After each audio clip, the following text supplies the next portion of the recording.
Welcome into the best in paranormal podcasting. This is Darkness Radio. I'm your host, Tim Dennis. Got a great show today, folks. I want you to think of a time before Roswell. I know you may have a hard time putting that in your brain, but a time where you might have seen a flying saucer before the genesis of UFOs. Now, it's hard to... You may say, well, Tim, it's in the Bible, right? Supposedly a wheel within a wheel. I know. I can see the emails already. No, I want you to think of a time where you might have actually had a recorded sighting in a newspaper, a recorded sighting in a government document, a recorded sighting that would be in history, that would say this is the first time in American history that we have a UFO sighting that is not Roswell. We have it today. The Maury Island Incident. My guests today are going to tell us about it. Not only that, but we're going to link it to current history. We're going to bring it full circle. And eventually I want to bring up why maybe we should put this in front of Capitol Hill. Maybe put it in front of Arrow, maybe put it in front of the hearings and say maybe this is an incident that we should re-examine. Because at one point, this was even shot down by Project Blue Book and said this is a hoax. Maybe it wasn't. Maybe this was an actual incident that happened. And we'll tell you why it was and why it should be re-examined. And why maybe we should take a second look at this. We'll do it today with our guests, Mark Everton and Steve Edmiston. I'll get it right, Steve, I promise. Let me tell you about our guests and we'll bring them in. Mark Everton is the president and CEO of Explore Seattle Southside, the official destination marketing organization for the cities of SeaTac, Tukwila, and Des Moines. I know how to pronounce that because we have one in Iowa. With over 35 years of experience in travel tourism and hospitality management, Everton leads efforts to promote the region as a vibrant destination for leisure and business travelers. Under his leadership, the organization is focused on sustainability initiatives, innovative branding, and community engagement to enhance the area's appeal. Steve Edmiston is a business and entertainment lawyer with Brace Point Law and an indie film screenwriter and producer. He has an excellent film out there. He's a screenwriter and co-producer of the Maury Island Incident. We have a link in the description of this program to the trailer for that movie that we want you to go check out. That movie is an award-winning short film chronicling the true story of Harold Dahl and the alleged 1947 sighting of a UFO over Puget Sound, which we'll talk about today. He's a Humanities Washington Speakers Bureau appointee on the topic of Maury Island Incident, 1947's Summer of the Saucers and Men in Black, and is keynoted for the Pacific Northwest History Conference, Washington State Historical Museum. You're going to have to help me out with the history pubs here, Steve. I'll get to that in a moment. McMenamins. There we go. McMenamins history pubs, film festivals, conferences, and business groups. Steve's also the co-founder of 4-Year-Old Men in Black Birthday Bash Festival, which I read a little bit about that. I'm going to ask you about that here in a second. And he also lives in Des Moines, Washington. Welcome in, gentlemen, to Darkness Radio for the first time. Steve, I read about this briefly before we jumped on air here. What is the Men in Black Birthday Bash? Before we get to everything, I know it's only 4 years old here, but what exactly is that? I'm so glad you asked. It's coming right up in end of June for 9 days. Essentially, the story we're going to talk about today, that we're going to spend our time on, the Maury Island Incident, isn't just that first UFO sighting in the Summer of the Saucers, 1947. It's also the first time that it's alleged this thing called the Men in Black appear and have an encounter with a UFO eyewitness. And so we have celebrated for quite some time the UFO sighting, but we decided, 4+ years ago, we ought to really underscore the notion that there's a legacy here in the Pacific Northwest, and that, relating to UFOs, and that legacy extends to everything we now know today about the Men in Black. We don't have X-Files and we don't have the film franchise with Will Smith and Tommy Lee Jones if Maury Island's Harold Dahl doesn't report this out. right? He's the guy that described that first Men in Black coming to warn him. So that's what the festival's about.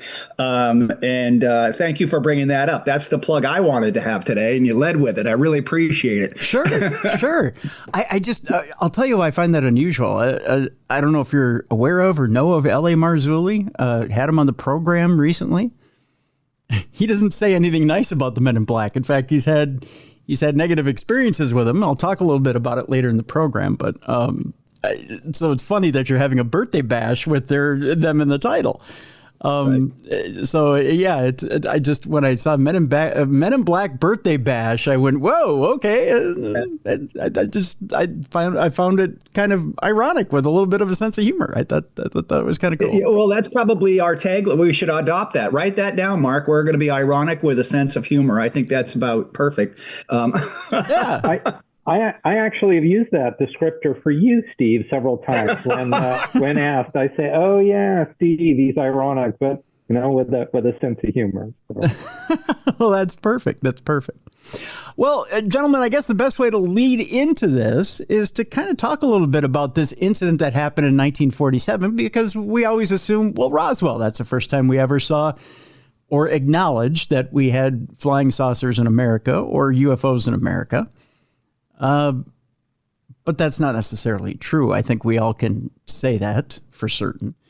Mark, I want to lead with you. Tell us a little bit about your area of the country and why is this Maury Island incident really the first time that we can acknowledge that this happened? So we're in a unique part of Washington. So we're the three communities that you mentioned, Des Moines, Tukwila, and SeaTac, surround the Seattle Airport, Seattle-Tacoma International Airport. And what makes it really interesting is we have 52 million people that visit our community every year because of the airport. So we're in an enviable position. There are not a lot of other places in the country that have that number of people.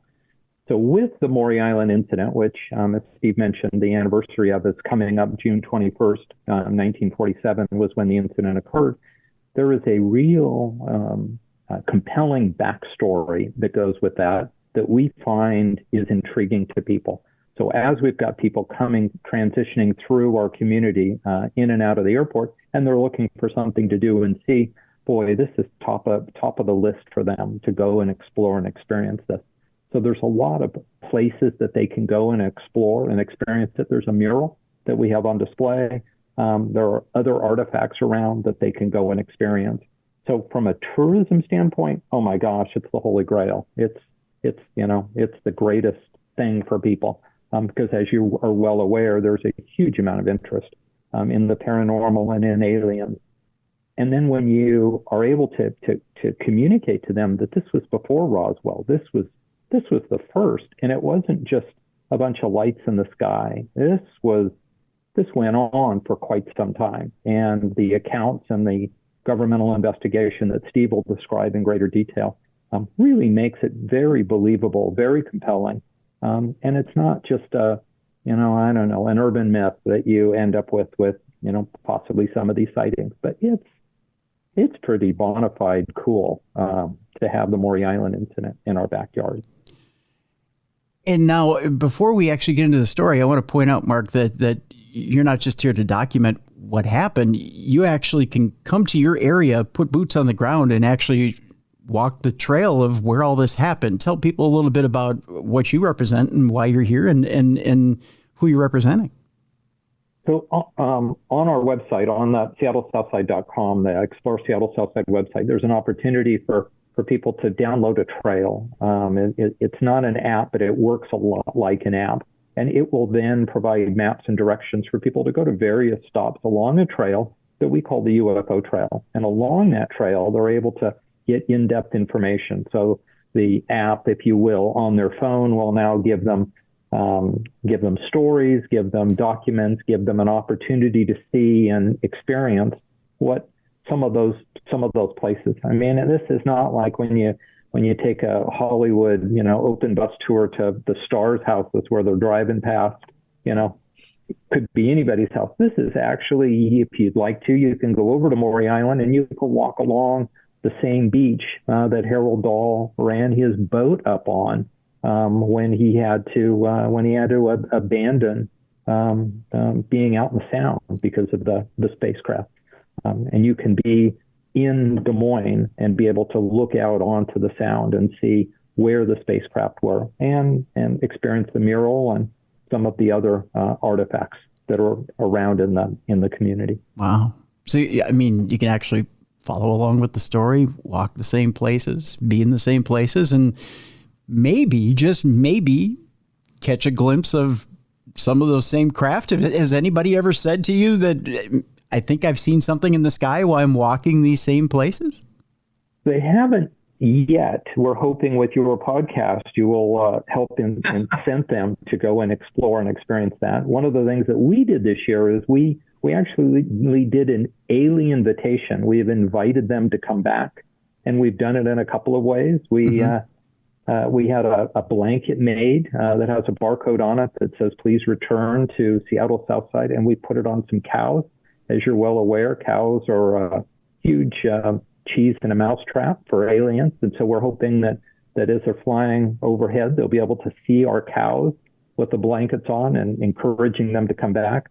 We actually have a payphone, a 1960s payphone, that people are able to pick up and leave a message for the aliens. And through a company in the UK, we actually blast some of those messages into outer space that we hope the aliens will be able to hear. And the message is really, would have we come back and see what we've done with the area since you were last here? And we're averaging about 1,500 voice messages a month on that payphone from community members.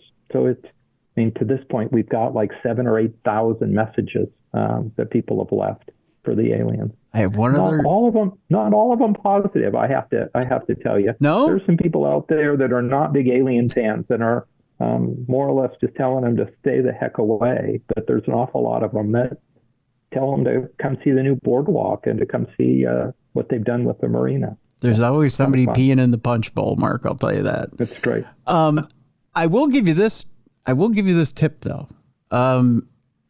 Quite a few years ago, actually, I think it was 2019 when we were on the Jericho cruise. We did do an alien intention experiment that worked. And there were 62 people that can attest to it. And there's a way to do it, and I can tell you off air how to do it. But basically, we had 62 people on the deck of this cruise ship, and if you we saw 3 craft that came up, and we were in the Bermuda Triangle at the time. I know it sounds eerie, but with 62 people, we stood on the I don't remember if it was the starboard or port side of the boat. I got a boat. Listen to me with my Minnesota accent.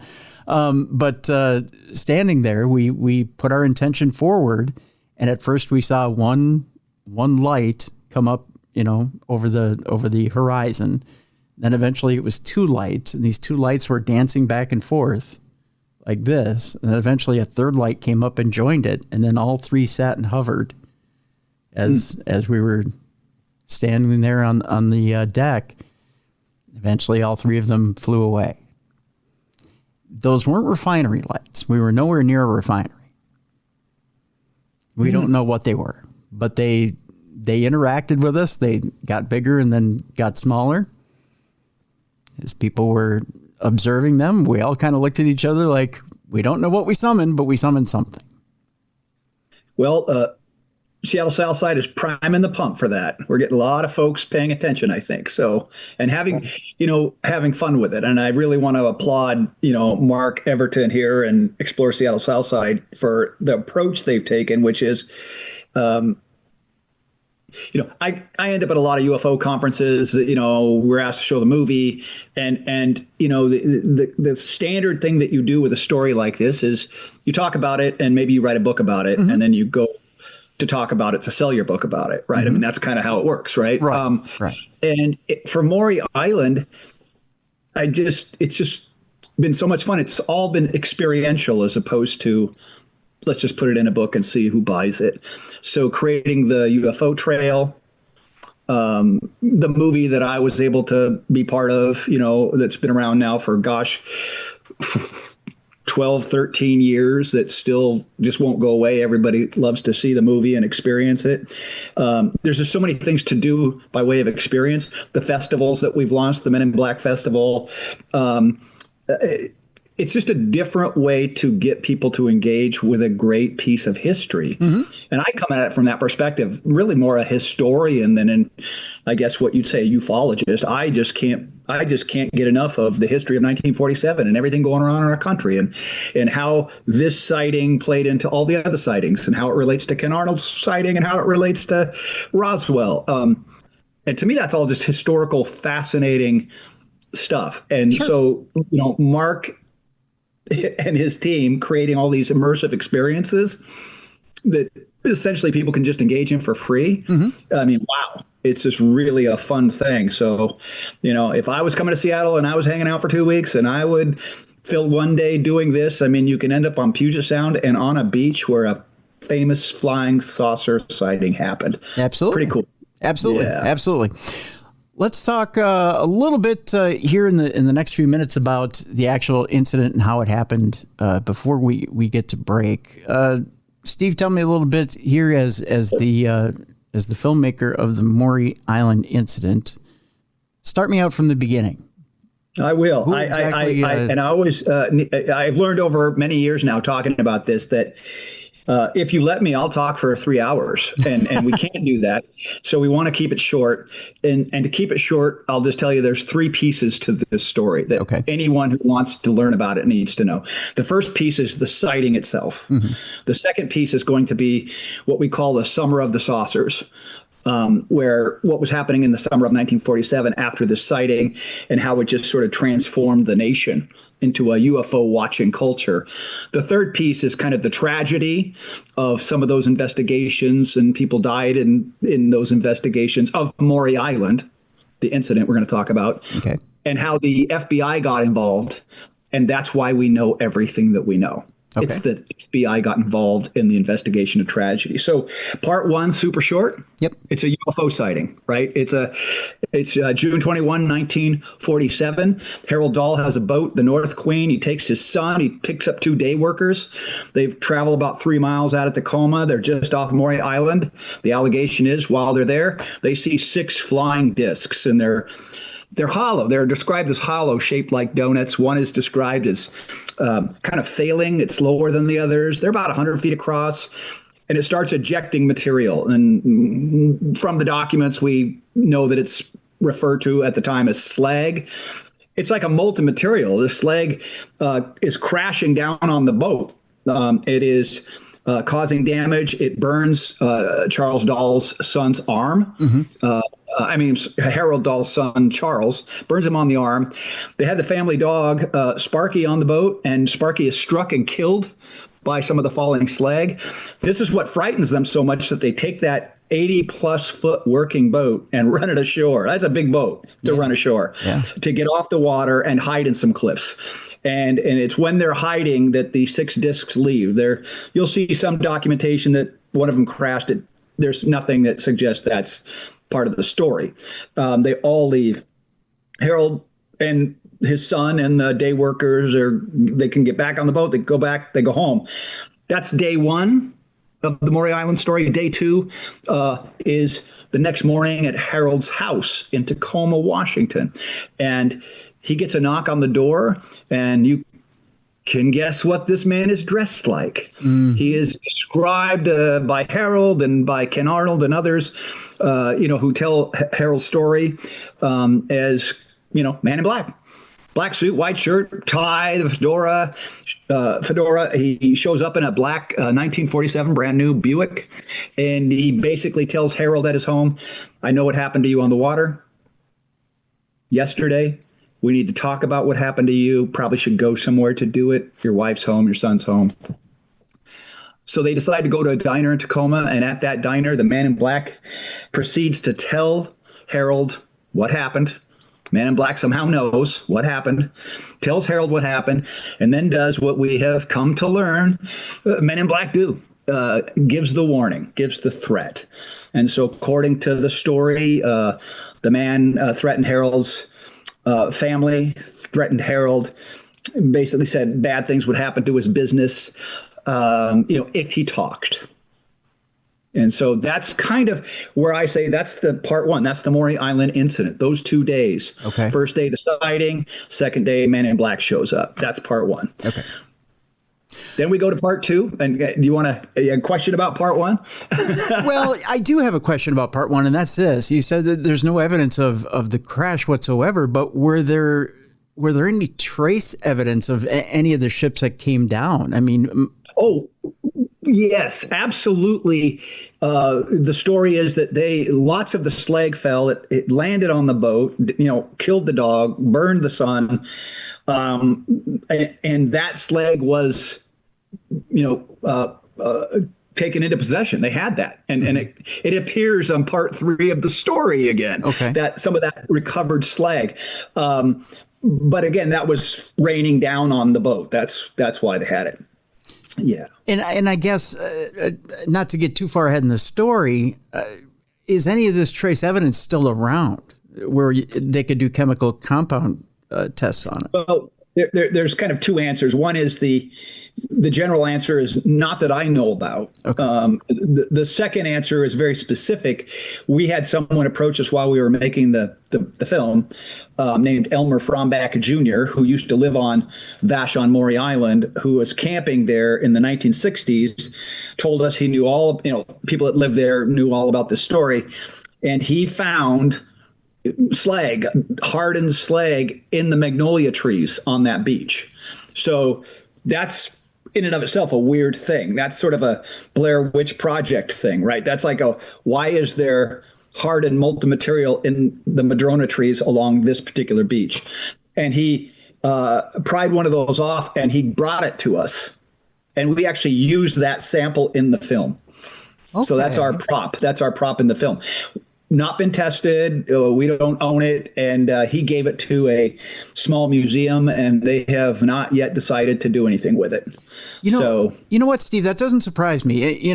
When you watch different documentaries on Roswell, you'd be surprised. And just finding from the different people I've interviewed that have had stuff to do with Roswell, it seems like there's debris everywhere. Everybody has a piece of Roswell. And it's about this big. In fact, to this day, if you go out to the site, it seems like if you go just a little bit into the earth, you can pull up a piece of ship. There's still pieces out there. So, the government didn't do a great job of getting every piece of metal out of the dirt. So it's still out there.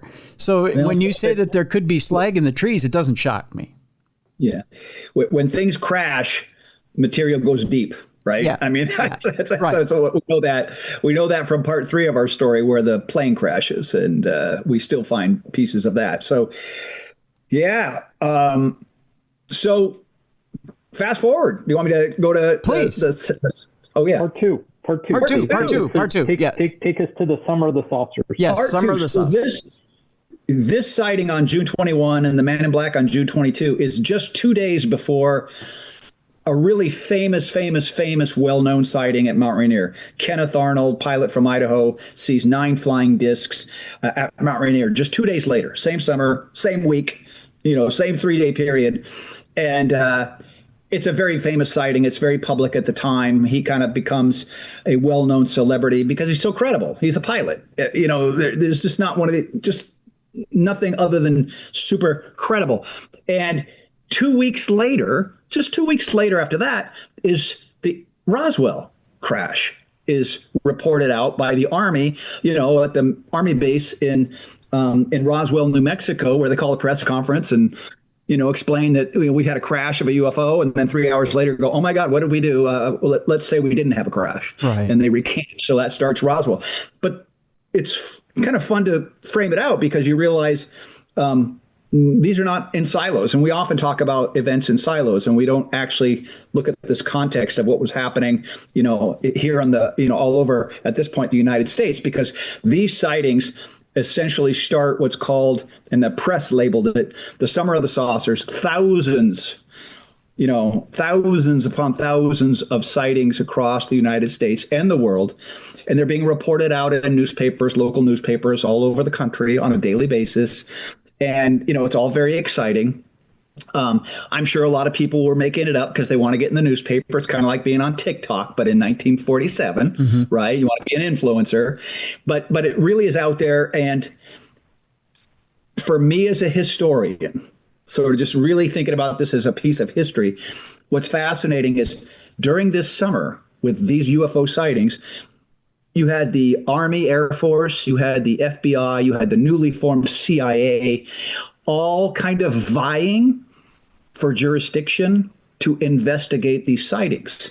And you might have listeners who will go, well, that's Steve, that's crazy. Come on, they weren't taking it seriously. But the reality was they did take it seriously because it's 1947. We're just done with World War II. Right. President Truman has just announced we have a new enemy. It's the Soviet Union, and we're going to adopt what's called the containment doctrine. We're not going to let them go anywhere. And so these agencies of the government probably weren't worried about little green men. They were really worried about, is there technology the Soviets have that's overflying our country? Right. And so you report a UFO sighting, it goes in the newspaper. If you got a knock on your door 7 days later, someone from the government, they were going to find out what it was. So it's very interesting period of time. These part two, the summer of the these investigations kind of work their way up to the Pacific Northwest, and we get to the end, near the end of the summer, the end of August. Now we're in part three. 2 intelligence officers from the Army are assigned to investigate the Maury Island Incident, to go interrogate Harold Dahl. So they fly up in a B-25 bomber, because Army surplus, kind of Uber for the military in 1947. Grab the keys to the plane. We're flying around in a B-25 bomber. Right. They fly up from California to the airbase in Tacoma, McCord. They have a meeting on August 31st with Harold Dahl, and a number of other people are brought into the meeting. And they do the interrogation, last for hours, talk to people, get the story. And they're actually handed samples of the slag that was recovered from the boat. Going back to your question, what happened to it? And it's a running joke we talk about is that, the slag samples were in a box, an actual cornflakes box that's what they had it in. And so they hand these military officers a cornflakes box full of alleged slag. They get back on their B-25 bomber. They go to the airfield, go back on their B-25 bomber. They pick up 2 passengers, and they take off in the middle of the night. And the reason they left in the middle of the night, which is now August 1st, is it's Air Force Day. It's the first day that the Air Force is separating from the Army and becoming a separate branch of the government. They want to get down because they're going to go to the celebrations and the parties. So they take off in the middle of the night around 2 a.m, and that plane makes it about 45 minutes. Ooh. They manifest the top secret cargo, the slag. They put it on the manifest, and it's listed. They pick up 2 passengers. They take off, and the plane spontaneously catches fire. And left wing is engulfed. They manage to get the 2 passengers out in parachutes, but that is too long, and the plane loses its left wing, goes into a spin, and the 2 pilots, the Air Force intelligence officers, they die in that crash just east of Kelso, Washington. It was really heavy terrain, really rugged terrain at the time, for sure.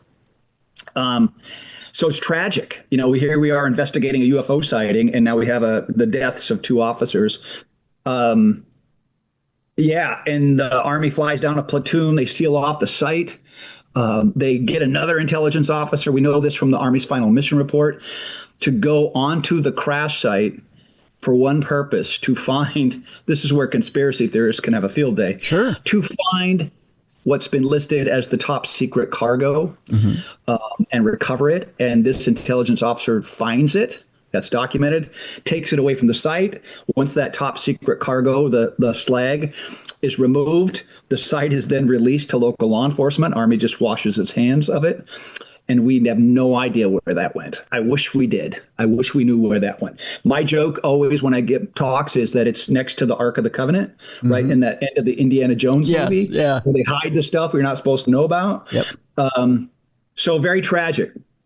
And that leads to the third piece of this, which is the most interesting to me. Okay. As a historian, is the FBI has jurisdiction to investigate the crash of a military aircraft in peacetime on our soil, right? So for whatever reason, the FBI is the investigating entity, and they assign a special agent of the FBI out of the Tacoma office. Couldn't be farther from the power center of Washington, D.C. And just get this picture in your head. FBI agent assigned the crash of an aircraft allegedly carrying, alien, artifacts. Right. And, if that's not the pilot for the original X-Files in 1947, right? I mean, that is, so we always refer to the agent that we're talking about, Jack Wilcox, as our Agent Mulder. And his job is what happened. That's why we know what we know today about this whole story, is because Jack Wilcox meticulously wrote memos and teletypes, including directly to J. Edgar Hoover, about his investigation and the story. And it's a stunning documentary record that you just don't see in other UFO stories. It's voluminous. My research binder is this thick. Wilcox just wrote and wrote and wrote. And then the biggest elephant in the room in the whole story is this notion of hoax. And that's where Wilcox's records really turn the tide. I mean, if you ignore them, then I can't help folks that will just ignore them. But in the middle of the summer, in mid-August, J. Edgar Hoover is actually writing. I know this is hard to believe, but he's actually writing teletypes to Wilcox. Turns out he was into UFOs. Really? I mean, he was monitoring all this stuff. He was writing memos about Roswell. All this stuff's happening, and Hoover's paying attention. So he writes a teletype to the special agent in the field, Wilcox, and he says, "Hey, I'm hearing that this might be a hoax." Because he's been reading newspapers and that kind of stuff. And so we can close this case. It's a hoax. And Wilcox, 3 hours later, and this just, to me, is a courageous thing. If you're the lowly field agent, the director of the FBI, J. Edgar Hoover, at the height of his powers, he's never been more powerful than he is in 1947, tells you to close the case. Does it take some courage to teletype him back and say he's wrong? And he does. He sends a teletype back to J. Edgar Hoover, and he says, "No." And we actually have T-shirts that say, Dahl did not admit. That's a quote from Wilcox's teletype, which is to J. Edgar Hoover: "Dahl did not admit that this was a hoax." Wow. But he said he would now pretend, he would make up a new story that it was a hoax, so that he could be known as a liar instead of a crazy person. Because so many bad things had been happening to him. Men in Black said bad things would happen. Bad things were happening. All kinds of fun stuff happening, but also being ridiculed, right? I mean, that's, and he made a decision to be known as a liar and kind of push the UFO story away from him. And Wilcox repeatedly is reflecting this in an investigation. He goes, Dahl never backs off. Dahl always says he saw what he saw, sticks to his story, but he's going to inject this false story, into the world so he can be a liar instead of a crazy person. That's the only narrative.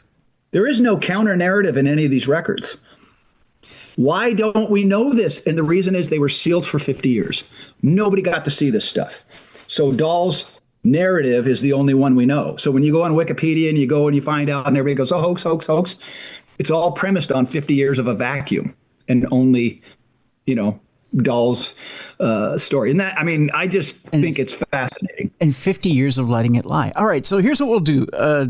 Mark, Steve, we're going to take a break here. When we come back, boy, do I have questions. And we're gonna begin with, who were the Men in Black then, and why the FBI has to come in and try to get Dahl to figure out where he's going to stand here, and why is the FBI trying to get Dahl to tell the truth, and why are the Men in Black trying to get him to say something else? why is there the tug of war here? That's going to be the first question we're going to try to answer with Mark Everton and Steve Edmiston when we come back, because I find that tug of war intriguing. That's an interesting tug of war. The next thing we're going to cover is, okay, so we have this tug of war. We're also going to ask the question, who are the men in black and who are they working for? The other thing is obviously, according to L.A. Marzulli, they're still operating in this day and age, because he claims he's been, in modern day, approached by them and threatened by them. So I'll ask you this question, both you gentlemen, when we come back. In this day and age, can we take Maury Island and open it back up in this day and age on Capitol Hill and say this is a real case, obviously? And can we open it back up all these years later? Because in, I believe, 2027, this is an 80-year-old case, right? Can we open it back up, and can we say, you know what, we need to look at it again? Because obviously you're talking about a short span between Maury Island, Mount Rainier, and Roswell, and were these all the same beings? That's the other question I have for you guys when we come back. Were there beings that were seen at each three of these incidents, and were they similar? We'll digest that. Maybe we'll come back with that first. Boy, do I have questions. Boy, do I have questions when we come back. My guests are Mark Everton and Steve Edmiston. We're talking about the Maury Island Incident, and we have a link in the description of this program, not only to the movie, but we also, I believe, again, Mark, give me the website. Yeah, it's for Explore Seattle Southside, and you can get to it at SeattleSouthside.com. Great. We'll have a link to that website as well, so you can actually explore Seattle Southside, the official destination marketing organization for the cities of SeaTac, Tukwila, and Des Moines. So you can check that out as well during the break. But when we come back, boy, do I have questions for both of our guests. When we come back next on the Best in Paranormal Podcasting, this is Darkness Radio.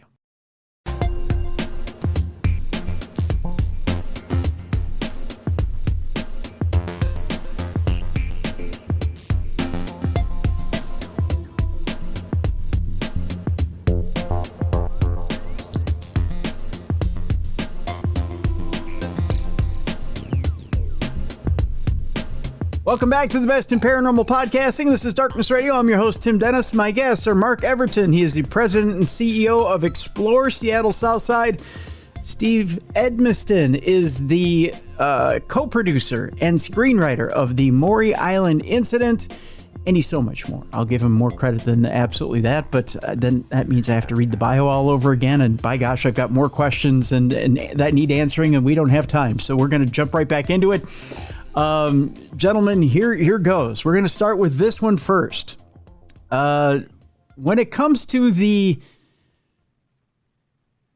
humanoids, creatures, whoever it was that was piloting the crafts between the Maury Island Incident, Mount Rainier, and Roswell, has it ever been strung across, or has anyone ever connected the dots between the three incidents and said, was it time travelers, humanoids, aliens from another planet? Did anyone get a look at whoever the pilots were between the three crafts and said it was someone in all three that was similar or different?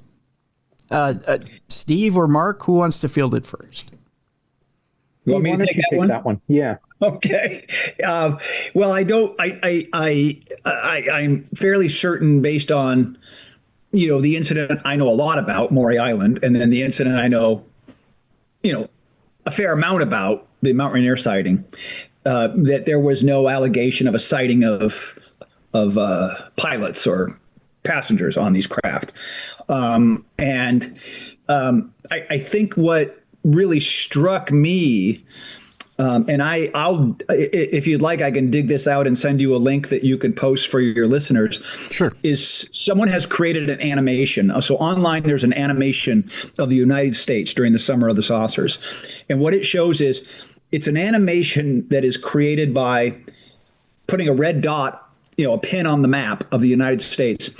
Each day, a newspaper reports a UFO sighting during that 8-week period in the summer of 1947. And that's the answer to your question. Because if you look at the animation, you will see all of it starts in the Pacific Northwest. And then it moves from the Pacific Northwest down the West Coast to Roswell. And then it's six, and I'm talking about not just three, I'm talking dozens and dozens of sightings, right, are happening. After you get to Roswell, it starts to populate out into the United States overall until, 8 weeks later, that map is just red with dots. It's an unbelievable number of reported stories. It's a very effective and very objective sort of way of looking at how, whether it was where saucers were going on this little field trip to the planet Earth, or how information was moving in 1947, or another explanation. But I find that when I speak about this topic and share that animation that I wish I had invented, and I haven't, but I will be happy to send you the link, so that it's one of the moments where people gasp in an audience, because it illustrates the directional flow, and it illustrates the Northwest to the Southwest, in the beginning of that summer. Super interesting. Wow. Yeah. It gets my mind turning when you think about the speed at which information travels now versus then. But we always think, oh, information traveled so slow then. It didn't. You have to think, even with newspapers, we think teletype, but we had advanced information did travel quite quickly in the 1940s. And we got information back and forth quite quickly. But even so, to think of how quickly we could report information back and forth in the 40s, but the term flying saucer, I just have to think to look at something like that. And what we were talking earlier, you were talking about the threat. We have to, as a government, we have to assess. I'm trying to form this question here for you both. And I'm trying to meld this into how the FBI comes into this, because you do have the threat of the Soviets at this point. World War II is over. The Soviets are very much a threat. You're looking at an internal threat or an external threat becoming internal. They see this thing coming over the horizon, and all you're thinking is spy plane, right? You're not thinking external alien threat from space. You're thinking this has to be a new Soviet invention.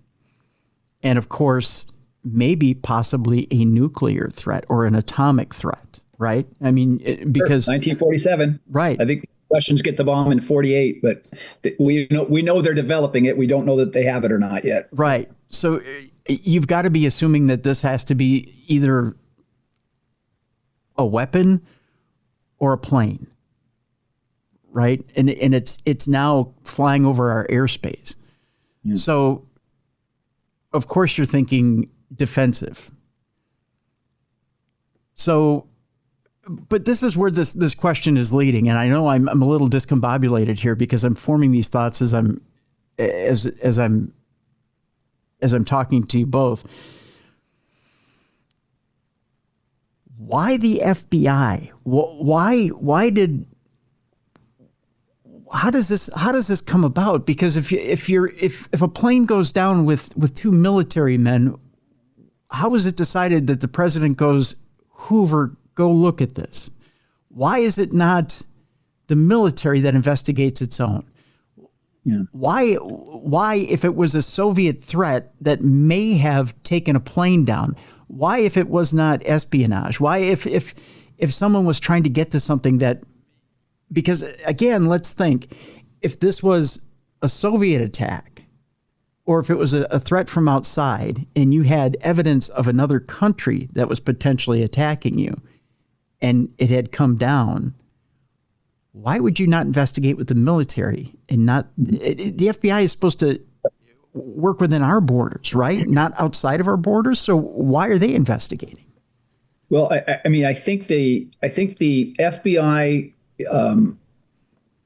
there are a lot of answers to your questions. The FBI was, super active during the summer of the saucers, investigating lots of sightings. Hoover, part of the evidence of Hoover's delight or interest or fascination with UFOs is in his exchanges of teletypes and other, memos with other branches of the military. And he got into a fairly famous pissing contest with a general in the Army named Shulgren during the summer. And they were literally fighting over who had jurisdiction to investigate the alleged UFO sightings in the United States. And I keep forgetting I call them flaming emails. Of course, we didn't have emails. So, flaming teletypes back and forth between Hoover and this general. And Hoover even gets to the point where he's like, okay, fine. You catch them in the air. That's your jurisdiction. They come to the ground. That's the FBI. And so they just are not happy with each other, right, about this subject. And they're taking it seriously. Then there's a big shift by the end of the summer where Hoover washes his hands of the whole thing. It's not really clear why he makes the big shift, and he kind of wants to get out of the investigate UFO business by late August, September. The Army, and then go back to the crash. The Army did investigate the crash. The sort of functional operational crash was one of the most fun parts of being a researcher. I'm sure you've been in this position, Tim, where you go try to find documents, you do public records requests, that kind of thing. Yeah. And I learned very quickly that when you ask for UFOs in a public records request, you just get sent to repositories that have already been culled, and nobody's going to lift a finger at any agency to look deeper. So I realized, and maybe it's because I'm a lawyer, that I had to ask for information that they did not know I was trying to get UFO information, right? I had to play a game. And I was able to get from an Army base in Alabama, an archive, a historical archive for the Army, the final mission report. It was great. I did a public records request, and I asked just for Army airplanes that crashed from this date in 1946 to this date in end of 1947, without any specificity. I knew there'd be a handful if they crashed domestically, and so they wouldn't know, right? They just, I'm not looking for UFOs. Right. I figured I'd sweep it in. So I get a call, months and months and months later, and they're like, we don't have much to help you. I'm so sorry. We just have a 67-page final mission report. And I'm like doing the happy dance at the end of the phone, like treasure hunt. That's where the treasure hunt. And that's how part of the answer to your question, the Army did investigate extensively the details of the crash. And the final mission report has a lot of information about that. Why the FBI had like a dueling, it seemed to me the FBI was looking at that much more like an Agent Mulder, like, not the nuts and bolts of how the plane failed, which the Army was doing. The FBI was, why was it there? I got to take the crash and I got to work backwards, just like in X-Files. I got to work backwards into the beginning. What is that? And so we have this Agent Jack Wilcox who's doing just that with the interviews that he's conducting. So, I suspect that there's probably back then something to do with how far the Army is permitted to investigate things sort of outside the specific scope of a military operation on domestic territory, whereas the FBI is obviously free to do almost anything, certainly at that point in time. So that's a partial answer, I think, hopefully. So between for the conspiracy theorists out there, between the Army and the FBI, did anyone ever find out? Was there anyone nefarious involved that tried to sabotage the plane? And if so, why? What was the motive? Well, one really specific thing that also elicits gasps when I show the newspaper heading, and there's no corroboration of this. It was never reported again. But the day after the crash, the Tacoma Tribune, which is the paper of record in Tacoma, or was at the time, in a headline about the crash, asserts in the headline, plane shot down by 20 millimeter cannon. Oh yeah, yeah. Like you see that and you go, whoa. So, military grade weaponry used to shoot down, and I think I have concluded, it was never reported again. It's attributed to anonymous calls. The source. It was a bad story, and somebody was trying to make something up. Is the guess, but I can't prove that. I can't prove it was an anonymous. But talk about feeding conspiracy theorists. I mean, this is a trove of, could it be type questions, right? Could it be? Absolutely. There's a lot out there that it could be. But I've seen no evidence beyond that headline that there was actually a shooting down of this aircraft. Who would have got a hold of a 20? I think they probably did a poor job of journalism that probably shouldn't have run. But I do think, here's what I would say, though. This is happening now at the end of the Summer of the Saucers. It is reflective of the absolute sensationalist nature of the topic in 1947, right? I mean, I doubt that would have run in the beginning of that summer. But by the end of the summer, when everybody's been running these stories, it was, it was news, I guess. I guess. Yeah. Never ends. Yeah. So I know this seems like an out there question, Steve, but after you've had this Summer of the Saucers, when you've had all these different saucers pop up, is there talk of, within defense circles, is there talk of what do you do to defend yourself against saucers? Because obviously they might look at it as a defense threat from, if it's not another country. I mean, they're not talking about an outer space threat, obviously. Yeah. But could this be a threat from another country? Are they talking about what do you do to defend yourself against something like that? Well, historically, the principal thing that was going on at the time is they were absolutely trying to figure out how to create air defenses for, a threat from the Soviet Union. So by the late 40s, I can't remember, but the predecessors to the Nike Ajax missile program, they were underway. Nike Ajax research was underway.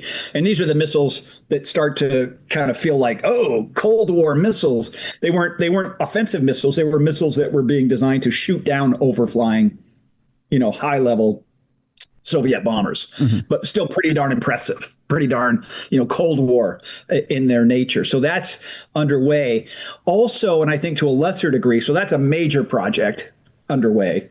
To a lesser degree, as you look at the documents in this period, CIA documents, FBI kind of gets out of the business, but military documents they don't let go of the UFO story. They're still tracking, categorizing, and even sort of theorizing, what if there's a threat? What would we do? There's some pretty involved documentation in late 1947 about thinking about this issue, kind of in a think tank level, but other than, starting to get into projects like Project Sign and Project Grudge, where the government's kind of like going, well, I guess if we're going to get involved, we're going to get involved discrediting people that see things.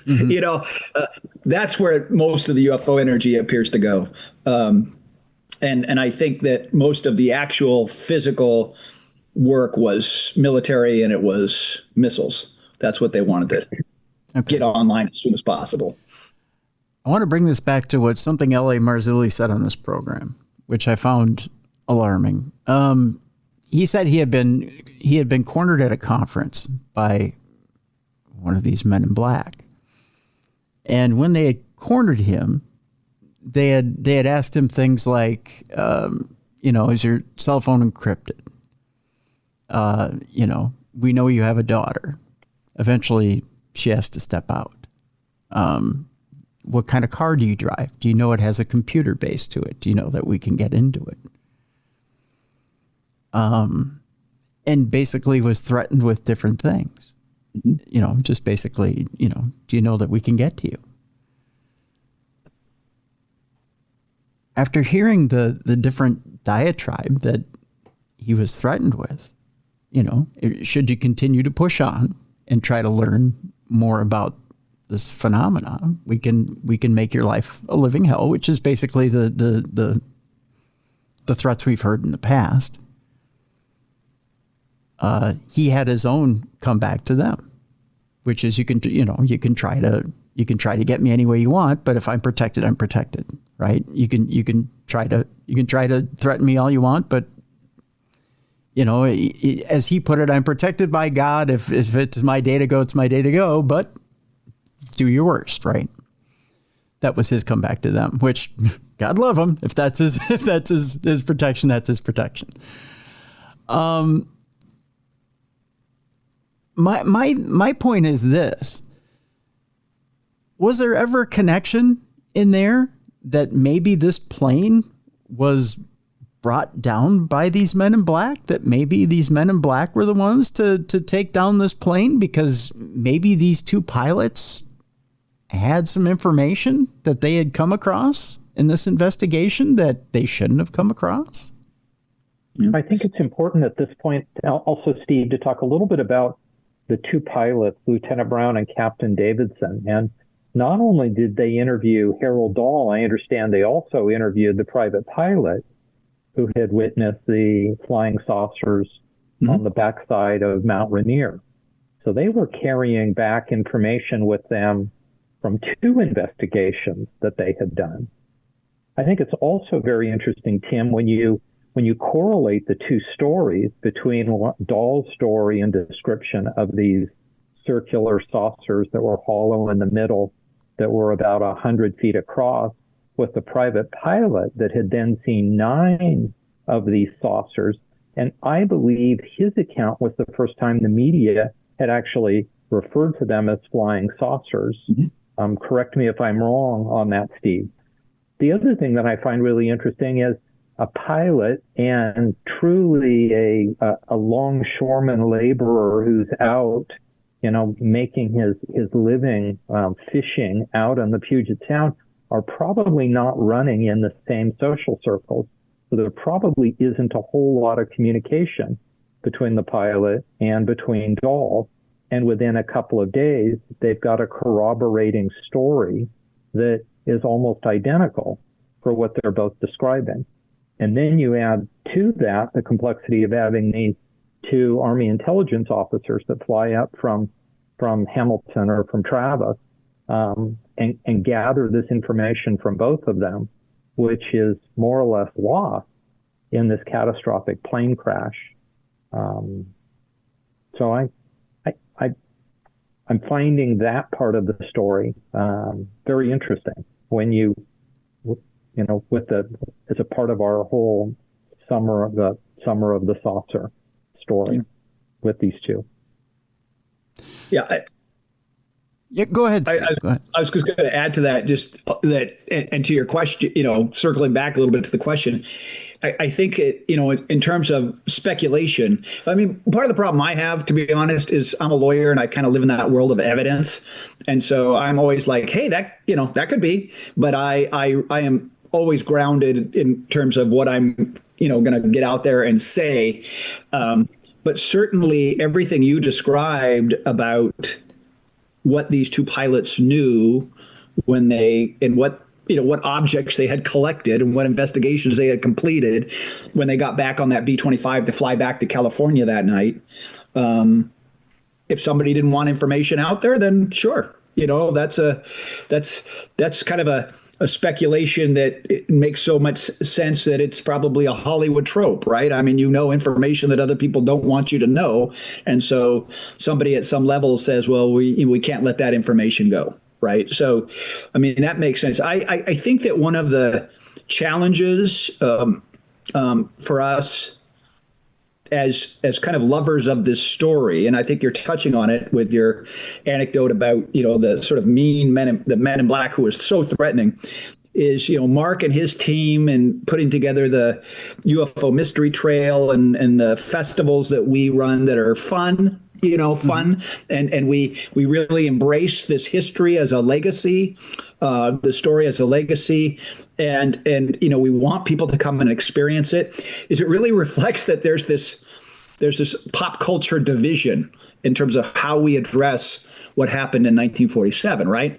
And in one strand is everything is super fascinating. I want to know about it, but I also want to be entertained by it. So I'm going to go down and I'm going to end up with the Men in Black franchise with Will Smith and Tommy Lee Jones on that strand, right? I'm taking the same core stories and I'm moving over here, and we're going to go to the Men in Black birthday bash in Seattle because it sounds fun. And we're going to walk the mystery trail that explores Seattle Southside put together. I'm going to learn all this information. I'm going to have fun while I'm doing it. The other strand of pop culture is kind of where you're going, which is that very dark strand of these Men in Black have, malevolent purposes. We're not sure what it is, but it's not good. We have evidence, including from Hoover himself over many years, that there are frequently off-book operations, where they might be humans, but they might not be good humans, and they might be not identifying themselves, and they might be doing the bad things that we can talk about. But that strand also ends up in popular culture all over the place, from, the darker parts of the X-Files to, any number of motion pictures. And, it's really interesting to sort of grapple with those two strands. Okay, now let's set them aside, and we're going to actually talk nuts and bolts. And what do we think happened? I'm always struggling with that question about how to take the pieces that we do know with all the missing pieces we don't know and make sense of it. It's still hard for me, and I've been spending 14 years on this story. Or, Steve, you don't make sense of it. You just go along for the ride. Yeah, that's kind of... And have a fun time. You go to the Des Moines Marina and we've set up telescopes so that you can look out on the marina and hopefully see a flying object. Yeah. And when you're out there are scores of people that are scanning the horizon, hoping that they will again see not a whale, not a big sailboat, but that they'll see a flying object out there. Yeah. Right. They put in telescopes that go right to the beach at Maury Island. Yeah. With interpretive maps on the ground, so you can experience exactly that spot. One thing that they've done, and I'm sorry to distract, but I want to say this because there's like 7 million people listening right now. No, and Mark, his team has put. We're all familiar with the concept of a shopping mall. Big sprawling shopping mall. And somehow his team at Explore Seattle Southside got permission to take an entire sort of end corner wing of this mall and have a floor to skylight sort of set of exhibits, including, you've talked about the phone booth, but it's like walking into a prestigious museum. And we're talking the biggest conspiracy map explaining the story. It's like going into the wing of a museum. It's an amazing service because it's fun, but boy, that is not just fun. That is so much information. So people go shopping and they're like, I'm in a UFO story. What's happening? Right. And there's a giant selfie wall, Tim, where you can actually be on board Dahl's boat and do a selfie while you're on the deck of the boat. And there's a QR code that when you use your phone on it and you turn your phone back into around the mall, there are spacecraft that now appear. And so you actually can be in the mall with some of these large spacecraft. And we've got another exhibit coming up where you're actually on board one of the spacecraft and you're looking out of the porthole window. Oh, wow. So you actually are being transported onto an alien spacecraft. Yeah. Lots of fun stuff. So I like your description, Steve, that you can go on the right side, go along for the ride and have a blast with it, or you can kind of go off on the left side and take it too seriously, and and always be looking over your shoulder and wondering, is that taxi driver that I just got in the taxi with, is he with us or is he one of them? Right? Oh my! Well, okay, we just went off on a tangent. No, sorry okay. about that. That's okay. You can tell we love the story. I can tell. I definitely can tell. And it's underserved, right? I mean, so many people have never even heard of it, which is just blows my mind. And that's one of the reasons we spend so much time, is that trying to get, because it was sealed for 50 years. Nobody knew the story. It was dismissed as a hoax. So it's a big narrative that has to be shifted. Well, let me bring it back a little bit here, Steve. You said you sat with us for 14 years, and you kind of don't know what to do with it at times. It's just kind of sat there. Well, let me bring it one step further. So you've kind of sat with it for 14 years. What happens if you take this story, you bring it to Capitol Hill, you place it in the lap of the government, which right now is saying, well, we want these different stories, which, depending on if you're a skeptic or if you're a believer in what they're doing up there, you could say, well, they're just going to bat it around and do nothing with it. And they're just wanting to hear stories. Or you may believe that they actually want to hear these stories to actually do something about this issue and want to figure out what it is that we're dealing with. One or the other. You can put on either hat. But if you bring this to Capitol Hill and say, okay, here's a case that is going on 70, 80 years old. Why don't you look into this? Why don't you reopen this? Why don't you recognize that this isn't a hoax, that this really did happen? It's in this summer of saucers. Why don't we crack this thing back open and take an honest look at it? You have some physical evidence here. Why don't we take a look at it? Why don't we reopen this? Why don't we reinvestigate this? Why don't we put some of you have Avi Loeb, you have a scientist here that can do some chemical analysis. Why don't we do some stuff with this? Why is this not put in the forefront with Capitol Hill? Is this a case that you feel you can bring to Washington? I want to get both your opinions on it. I want to start with Mark. Is this one, a case that you can bring to Capitol Hill? And two, how do you feel it would affect your tourism if it did? I do think it's something that I think people have a right to know more about. And I think it would be important for a serious investigation to be undertaken to try to answer a bunch of these questions. Primarily in this situation, because you have to feel for the families of Lieutenant Brown and Captain Davidson. I mean, for a lot of the sightings, they were, like the one that you described, Tim, there were lights dancing on the horizon. There's no harm, no foul. But in this case, two really respected, decorated, honorable Army pilots lost their lives.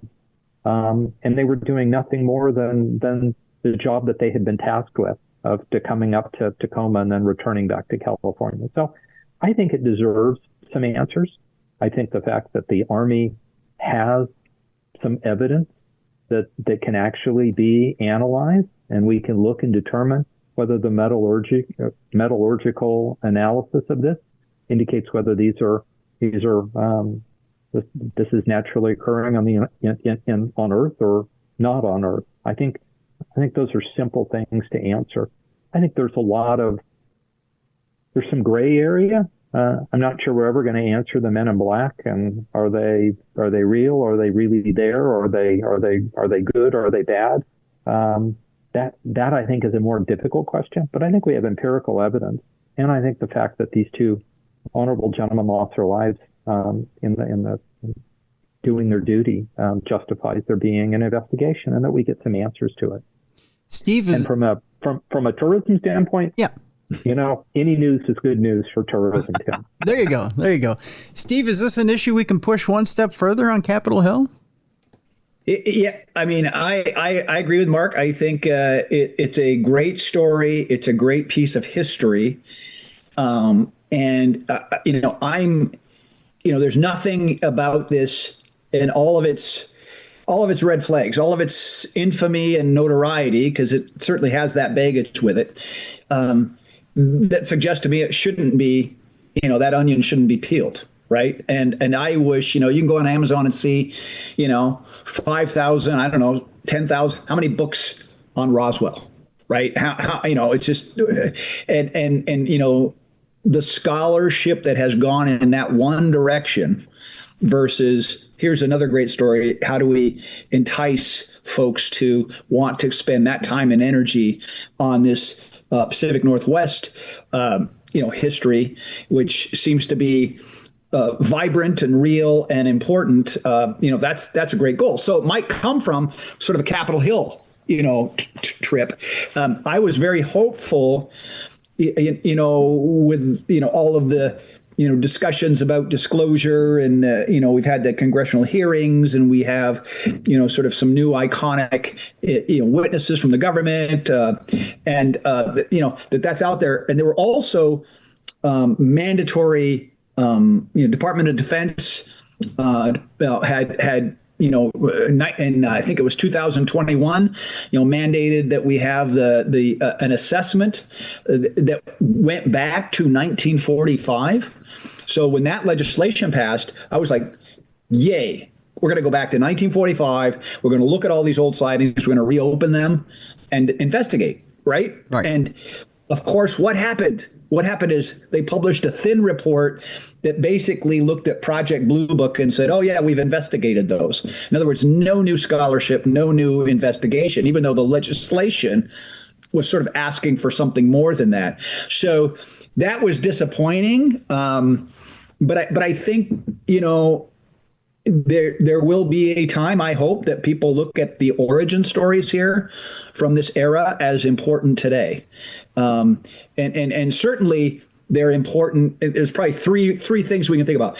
They're important from a pop culture standpoint, no matter what we a legacy of popular culture. I mean, they're tremendous. They hit that out of the park. And I'm talking about Roswell and Maury Island and Mount Rainier.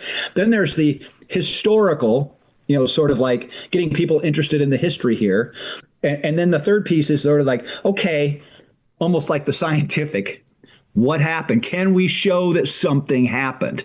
And I think those are three sort of paths to go on, and all merit, all are meritorious. The easiest one's pop culture. That's been nailed. It's just the narrative's not quite right because Roswell has all the oxygen. But the other two, I think, because of the 50 years of, sealed records and things, we have a lot of work to do. Yeah. But boy, I would, love to shake your hand on the steps of the Capitol when we go get to talk about this to people that care. That would be fun. Yeah, it would be. It would be. Okay, last question. Could an incident like this ever happen again in this day and age where it could be suppressed? Or do you feel like if another sighting were to happen in your area like this, do you feel it would be blown wide open? Now, keep in mind, in this day and age, with things like YouTube, people tend to want to even be skeptical in this day and age and say, well, no, you know what? It's a filter, or somebody's faking it, or it's AI, or it's something to this degree. People even want to shoot down evidence when you give it to them on video, like when someone captures something on video, or someone sees something and they capture it in the night sky. Do you feel that we're too skeptical of a society these days to even, when we capture something, show you that it's real? Do you feel like if we were to have another Maury Island incident these days, that people would even believe that it happened? Right. I want to go to Mark first. Mark, do you believe if it happened again today in Maury Island, would it be believed? I think with the advent of AI and some of the techniques and technology, boy, it would be a hard sell. I think it would be very difficult to convince people that something truly did happen. I think you will have a lot more naysayers. But I think if there's evidence, then you have an opportunity to prove it. The difficulty is if you're just filming it. You're driving along a road and, and you film it with your phone. Boy, that's a tough sell, Tim. You know this, and yeah. You've talked to enough people that it's difficult. Steve, what would be the thing that you can think of that would prove that a second incident happened at Maury Island, if it were to happen? That, let's say, you see a craft, you capture it somehow, and you say, I got it, and I've got the evidence, here it is. What would it be that you could think of that would put it over? Well, I mean, I kind of feel the same way that Mark does. I think that we have the dilution of content,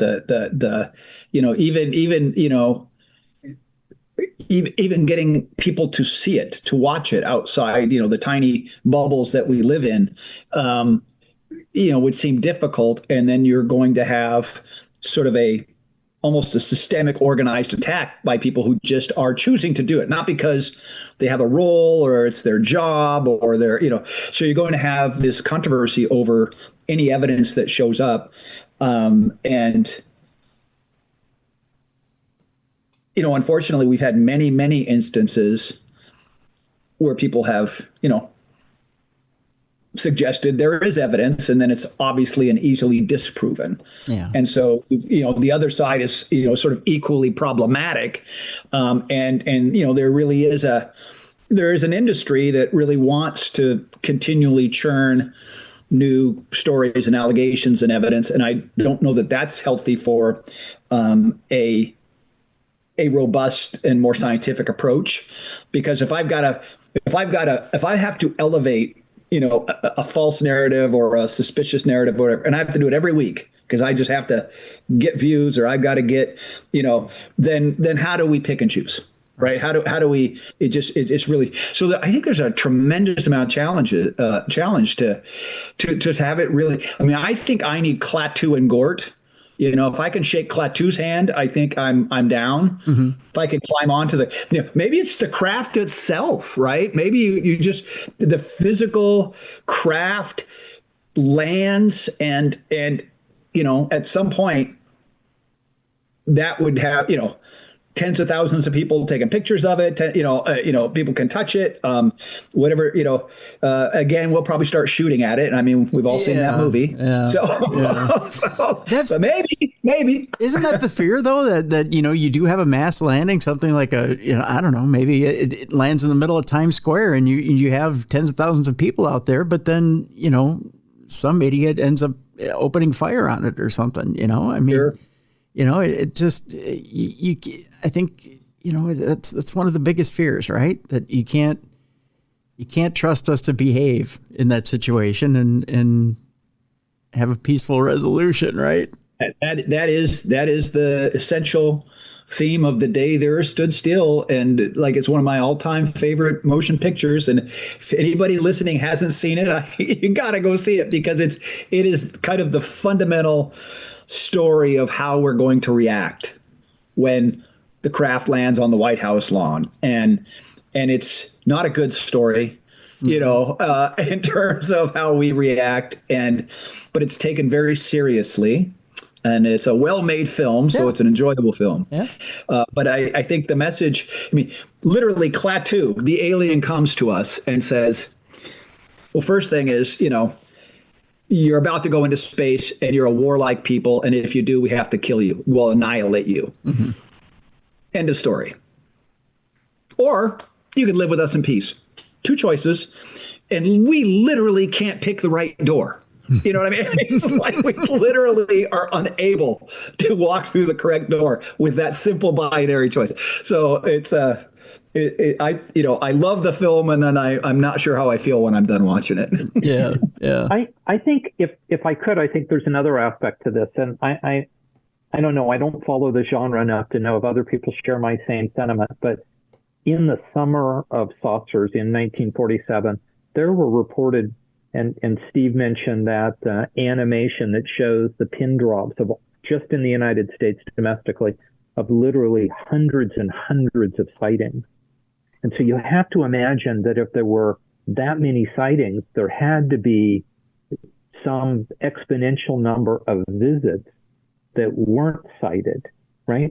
And in the Maury Island incident, this is the middle of the day. Harold Dahl's not out there trolling for flounder at 2 a.m. No, this is at, noon, 1 o'clock in the afternoon when these are sighted. And the pilot on the backside of Rainier, it's the middle of the day in a bright, sunlit day that this is occurring. Why aren't we still having this number of sightings? Why is this not occurring? Is it possible that they got all the information they needed and they don't need to be seen any longer? They don't need to be that close. They're able to monitor what they want to monitor from afar, and they understand what our technology is, and they're circumventing it. So this is back to your question, Tim. If it were to happen again today, well, 80 years have gone by, and they haven't flown, 200 feet off of the Puget Sound in 80 years. I don't think they're going to, because I don't think they need to. I think it was the learning period for them. I wonder what world events were happening at that time that they felt that they needed to be all up and down the northwest-southwest corridor. You know, I mean, was it, you know, you always hear about nuclear activity. And at that point, weren't we establishing a nuclear corridor in that area? Is that why? Yeah, we have Washington State has a tremendous military presence, and everything from we were one of the linchpins of the Manhattan Project in World War II, and all of the nuclear components were being created here, the fissionable material at Hanford, and we had all kinds of military structures, and we had Boeing, and we had all, you know, so clearly, you know, if somebody was coming from another planet, was trying to check out, you know, where the problems are going to come from, this warlike people, you know, no surprise they would be here, to me. Yeah. And certainly during that period of time, there was, you know, massive testing going on in the you know, deep South Pacific, you know, at the Bikini Atolls, and so, you know, and that animation is only showing us the U.S., not kind of where, you know, I'd love to see someone undertake that project worldwide. That would be a fascinating map. Right. Yeah. So well, and Hiroshima and Nagasaki had both occurred within 2 years of that, and it's possible that triggered, that showed up on their quote unquote radar. And they said, whoa, something's happening. Let's go. And they came, they learned, they experienced it, and they haven't had a need to come back to the degree that they were.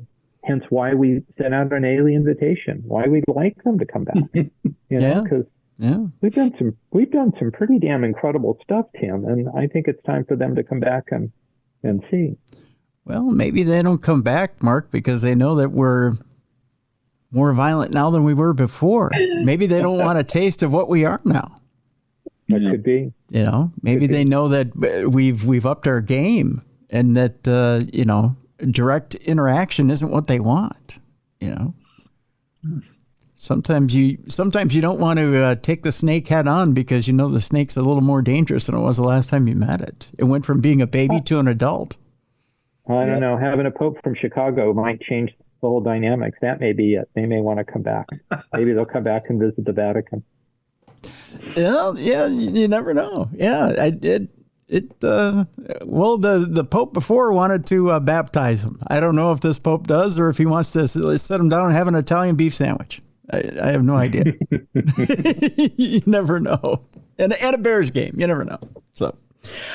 Well, folks, we have a link to the Maury Island Incident in the link in the description of this program. We also have a link to Mark's website as well, so that you can check out Explore Seattle Southside and the cities of SeaTac, Tukwila, and Des Moines. We want you to go out and explore that area as well. It's a perfect time for tourism, and to walk in those footsteps and see that area, and maybe go.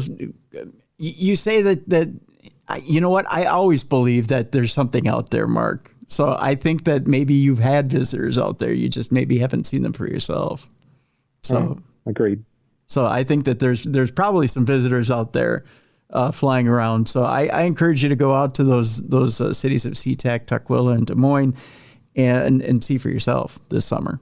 And visit the area. So we'll have links in the description of this program for both gentlemen, so you can check out both projects. And Mark and Steve, I want to thank you so much for joining us on the program today. Oh, thank you. Welcome, Tim. It's been wonderful. Thanks. Thank you. Folks, just a couple of notes before we leave you today. One, the Darkness Radio Apple app is updated and available in the Apple Store right now. Two, if you're just listening to the program on audio and you want to check out the video, go to YouTube. The original Darkness Radio is where you check us out. Also, if you just go to darknessradioshow.com, you'll see the video attached to the audio of this program. You can get them all in one place, darknessradioshow.com. Just check out the show link, and both the video and audio are there. 3, as we're coming up on the weekend, a reminder that we're in the middle of spring/summer cleanup.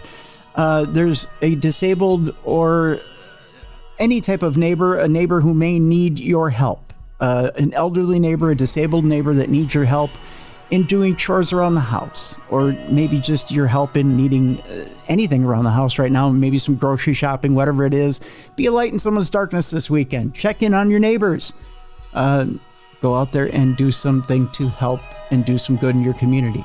Again, be a light in someone's darkness this weekend. Just a reminder from your friends here at Darkness Radio. For Bigger City Bruiser, for Jessica Freeberg, for Mally Fox, I'm Tim Dennis. Thank you so much for listening and watching the best in paranormal podcasting. This is Darkness Radio.